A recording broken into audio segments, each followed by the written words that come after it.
Yes, guys, welcome back to another video. Welcome to the George Benson Football Channel. I hope all of you guys are doing good. Cardiff away, Carabao Cup Quarter Final, and an opportunity to make it into the third semi-final within a year under Enzo Maresca. I know he's been here for longer than a year, but Conference League, Club World Cup, and now the Carabao Cup, that would be in the space of a year. Pretty good going in knockout football from Chelsea Football Club. When this draw was about to happen, when we beat Wolves in the last round in what was a chaotic game, if you guys are subscribed to Shootout, you'll know that I said give us Cardiff in the quarterfinals so that we can hopefully go as far as possible. No disrespect to Cardiff though. They're top of League One right now. They're playing some very good football, but there's no excuses here today for Chelsea. Cardiff away is a bit of a different prospect to playing them at home. If we were playing them at home, I'd say that this should be straightforward. We can make a load of heavy rotations and we'll get the job done regardless. But going away to the capital of Wales, this isn't going to be easy. It's a December night, the 16th of December. It's going to be cold, probably going to be windy, could be wet. I haven't looked at the forecast, but that would be my guess. Not only that, Cardiff, it's always a place that you go to. As a football fan, I've never been to Cardiff away, but 2021, I think it was, didn't Ruben Loftus-Cheek score the winning goal in that game? My old man, my dad, he's a Chelsea fan. That's why I'm a Chelsea fan. I get asked that question a lot, so hopefully that answers that. Before I was born, he was going to all the games, home, away, travelling around the country following Chelsea. When I was born, he had to step up a little bit more, obviously. So Cardiff away, when I was growing up, was always a game that he would tell me crazy stories about, such as you get off the bus, Chelsea fans, you don't just walk around and take it in that fresh Welsh air. You don't walk around the stadium. You were getting put in like these walking cages so that you could safely get to the stadium. I think it was Ninian Park was Cardiff's old stadium. And then Cardiff fans, they still wanted some. So they would come and like jump on the cage and throw things through there and all that stuff.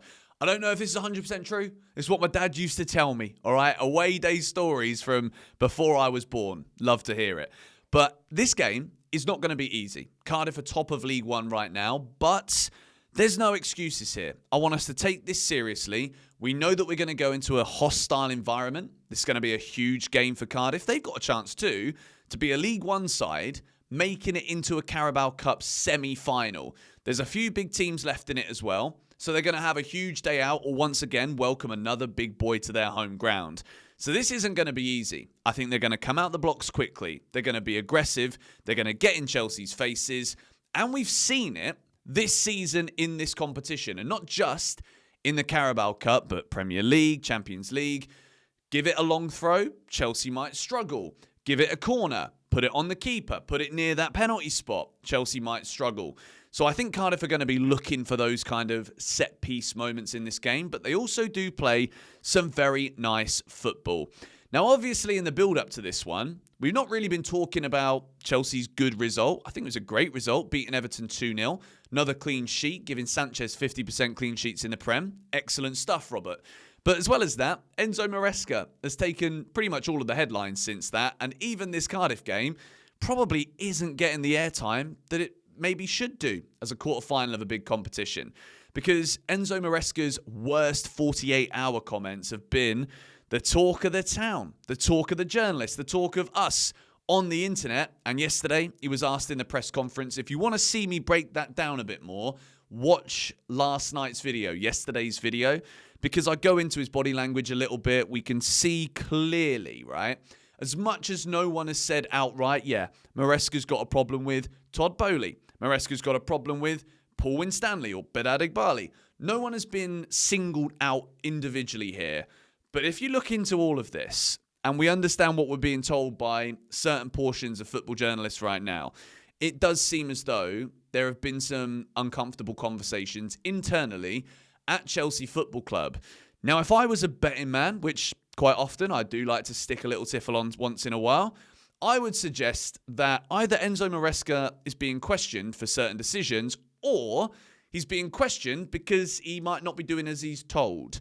Enzo Maresca was brought in to be the coach of Chelsea Football Club. The whole conversation about coaches versus managers, what are the definitions of those two things, has changed dramatically in football.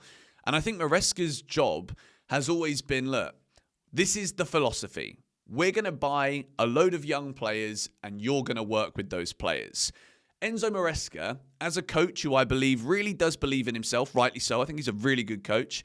I think Enzo Maresca will be like, hang on a minute, right? Well, if we're going to go from winning the Club World Cup and we want to go to the next step, which is challenging for the league, of course he wants that. Every manager ever in history wants to win the Premier League. And he knows, we know, I think all of football know, Chelsea would be in a better position if instead of just buying 19, 20-year-olds for 50-odd million, if we bought a couple of ready-made, almost on the verge of their peak, if not in their peak players, we'd probably be in a better position. And I think Maresca might be saying this, look, I'm growing this team. I'm developing this team. If I want to go the next step, we got to do this. And he's like, no. That's not how this works. It's not our philosophy. This ain't what we're doing. That would be my guess.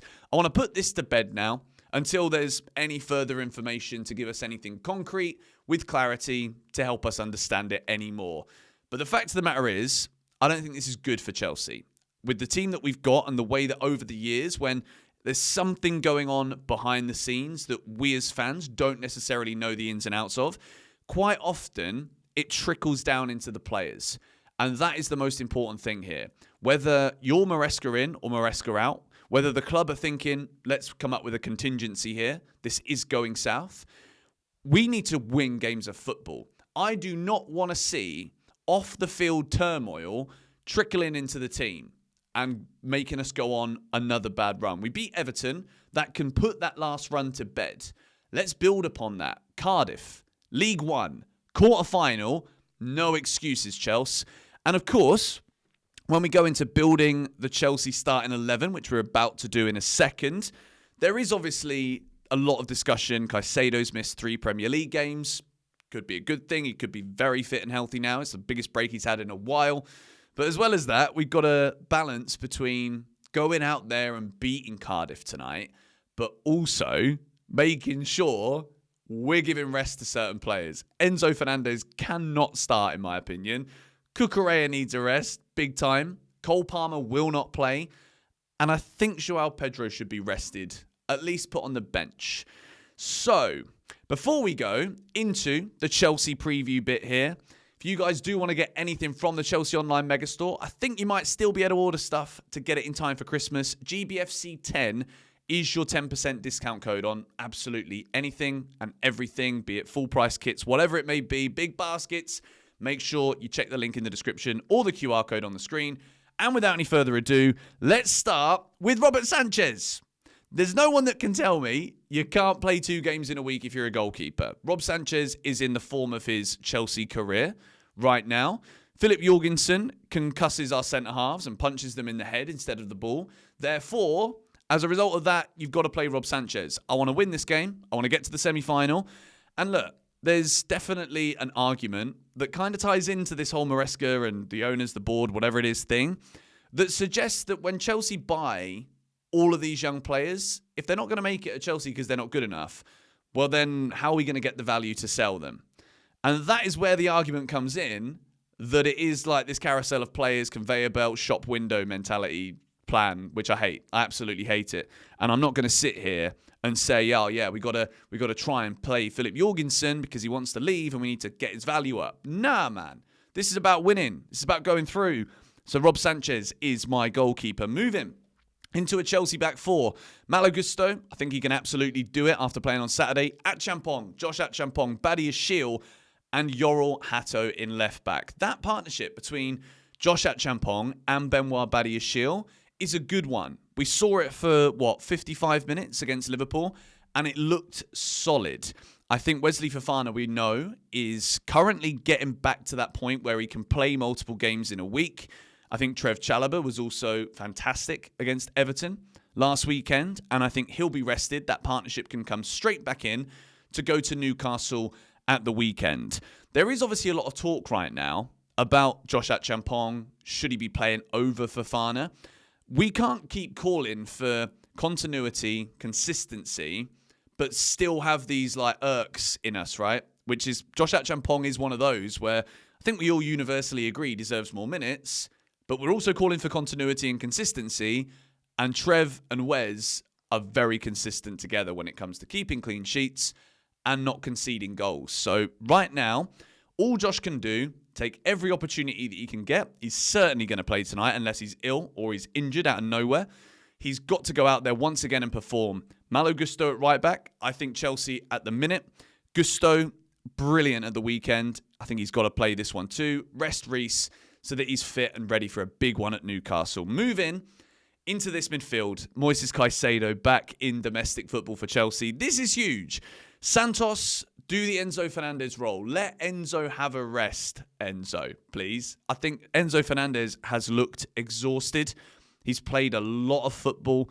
And if you're ever going to rest him, it's got to be now. And then bring him back for St. James's Park, where that midfield, whether it's going to be Bruno, Tonali and Miley, or Bruno, Tonali and Joe Linton, it's a strong physical midfield. Enzo Fernandez will need to be out there for that battle.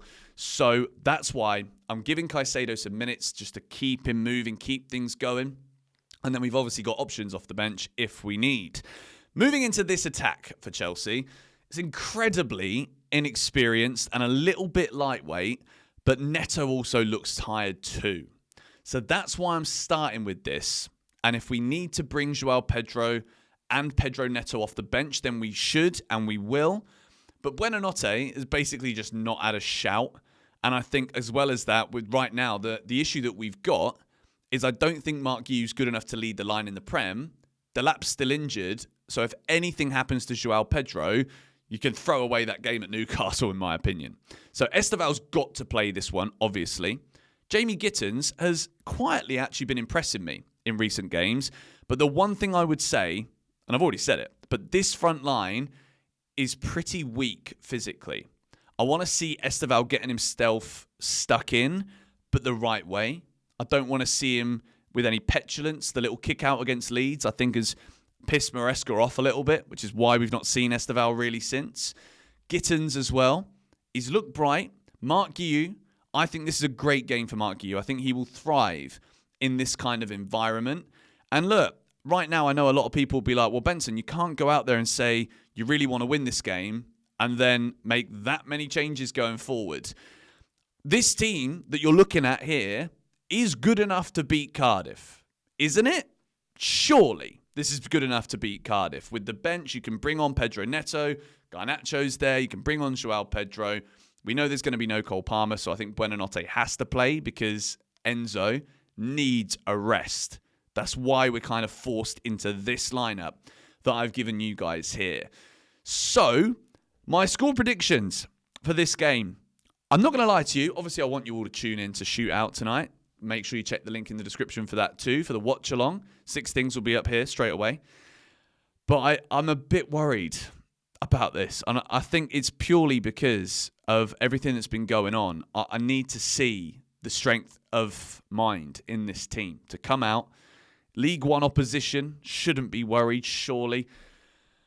But I am. I think subs are going to help us get over the line. And we will get over the line, surely. I'm going to say Cardiff 1, Chelsea 3. Don't want to see Jorgensen out there. I don't want to see Tosin out there. And this is what I want to see. There's players in there that have got points to prove. I think Hato will want more minutes. It's very difficult with Cucurella being so good. And Champong deserves minutes. Gusto can be in there with Caicedo to protect that right side, to give Esteval a bit more freedom. And Buonanotte, I think, is a tidy little player. It's just maybe not strong enough, that front four. Is what it is. Let's wait and see. I think Esteval's going to score a couple tonight. 2 goals for Esteval. Let's get us talking about this man on the wall again. But thank you guys for watching. Make sure you're subscribed to GBFC if you haven't already done so. Smack a like on the preview. It always helps us out to get the videos being reached by more people. And I'll see you guys in the watch along later. Come on, you Blues.